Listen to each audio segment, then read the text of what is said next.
you tell me first of all, can you tell me your name and spell it, please? So my name is Karen Jurasinski. It's Karen. Last name is Jurasinski. Okay, thank you. Hey, so first of all, can you tell me what brought you to Amarillo after living in so many places? Um, uh, it was actually a man that brought me to Amarillo. Mhm. And it didn't work out, but I had an awful lot of fun in Amarillo. I absolutely love that town. If I could have continued making a decent living there, I probably would have stayed. I was in the optical business and there wasn't much of a choice for jobs there. So, Yeah. Mhm. So going off of that, what do you think is special about Amarillo? um, it's just so laid back and they've got great food. I was heavily involved in the motorcycle community out there. I've ridden motorcycle for most of my life. And I rode motorcycle when I moved there. I bought my first Harley there from a gentleman there. It came from the Amarillo Police Department. Um, and I had that bike for 32 years.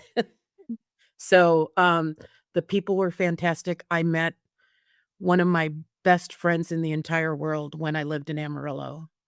And so it's got a lot of great memories for me. We used to go out to Thompson Park, you used to ride all over. We used to ride down to the canyon. Um, we'd ride motorcycles down to Lubbock and, back and different places all over. We'd ride up into the Panhandle, up to Pampa and all over up there and into Oklahoma, out to New Mexico. Red River was always a great place to go party for a weekend. And it was just a nice spot to travel from because there was so much to see and so much to do when you lived in Mhm. Amarillo. And then what sparked your love for motorcycles? You know what? I'm not sure. I've been riding motorcycles since I was a kid. My dad built my 2 younger brothers a dirt bike, a little mini bike when we were kids. I was probably about 10, and I've been riding motorcycles ever since. It's the freedom of the road. It's really hard to explain. There's a stating out there that said, "I could explain it to you, but you wouldn't understand it anyway." If you don't have that in your heart, it's it's hard to understand, but yet again, it's hard to explain. I guess uh, the easiest thing to say is that you can get your world right when you're on a motorcycle. If you're having issues, you get on your bike and you ride and you you can get your world right when you're on your motorcycle. I think that's a Mhm. good way to explain it.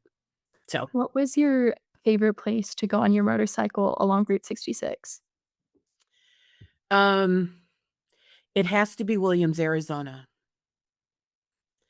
When, I ride with the I didn't know them when I lived in Amarillo, but when I moved out further west and got into Phoenix and Las Vegas, I've lived between the 2. I joined a women's motorcycle group called Women in the Wind, and we're an international women's motorcycle group. We have over 115 chapters throughout 5 or 6 different countries.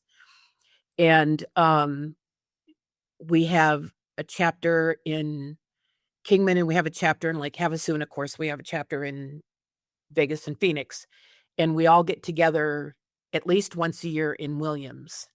And when we go to Williams from here, from Las Vegas, we always ride Route 66. We'll go down to Kingman and grab it, ride through Hack Perry, and we always stop in Seligman and have breakfast or lunch, depending if we're going out or coming home. And then we just kinda hang out in Williams for a weekend and have a good time and enjoy each other's company. So Mhm. And then let's talk about your, French documentary for a second. So, how did France find out about you and the other people that were in the documentary? I we have a gal in our club called, France Leonard, and she was contacted, and she's originally from France, and she was contacted by the, TV company, and I don't know how they got her name, but then she threw it out to us and a couple other people in the motorcycle community and said they'd like to get a bunch of riders together and ride Route 66 to Seligman. So if you can come along, meet us here and we're gonna be gone overnight, and so that's how I got into it, is through her. Okay. And then what was the best part about being in a documentary?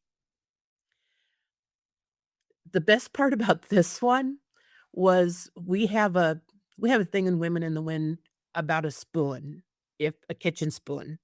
If you mess up and do something goofy, like leave your bike on and run the battery down or run out of gas or accidentally drop your bike, stuff like that, you get a spoon. And if I can get you the link, because you can find this documentary on YouTube, but I've got to figure out where on YouTube it is. Um, you'll see that Frank and I forget the gentleman's name who was the actual star of the show. Um, they clipped motorcycles just for a second when we were in Hackberry, Arizona. And so we gave them each a spoon. We presented them, and it's like about 4 or 5 minutes of the documentary.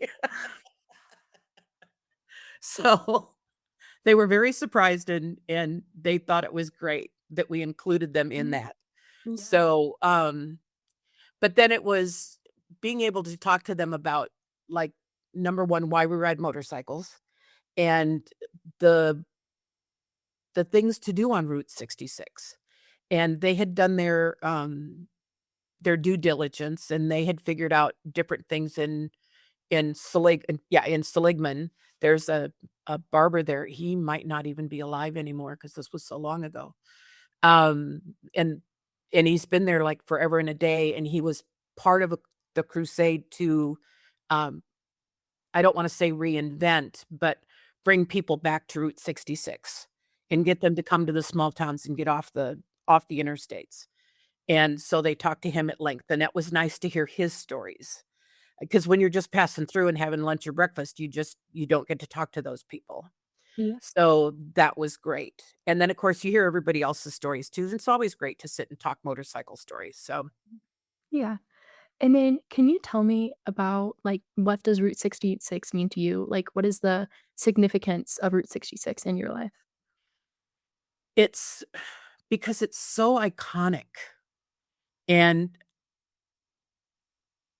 it I feel grateful that I live so close to it that I get to experience it. And one of these days, now that I'm retired, I'm planning on riding the whole Route 66. So I'm gonna do it from Chicago down to Santa Monica. And, it's just such a great experience, and those people that are on the freeway and don't realize the little things that are out there, like, one of the cool things about riding 66 between Seligman and Kingman is you probably don't know the whole Barbasol. It's a shaving cream. And back in the day, Barbasol used to put signs up along the road, and it's 4 different signs, and it's a little ditty, and every sign is a little different ditty. So, um, um, when we get done here, Google Barbasol signs, and it'll show you exactly what it's well, there's Barbasol signs along Route 66, and the first time I rode it, I went, "Oh my gosh, this is so cool." So, yeah, so when you're out there, and if you haven't done it, there's little things that you didn't know was there, and there's communities there that are still, hustling along, and there's 2 restaurants in Kingman that are just, like, out of this world food, and, you're missing some great stuff stopping at the truck stop and eating, and when you could be eating at these little mom and pop restaurants and having some great food, so, Mhm. And then lastly, can you tell me a little bit about the article that you, sent us before this interview? it just recaps um the documentary Okay. that, everything that they did, and so and then, of course, I got to be on it. I Yeah. got to be at I went, "I'm famous in France." Yes. Okay, I think that's all I have for you then today. Okay. Thank you so much. You are so welcome.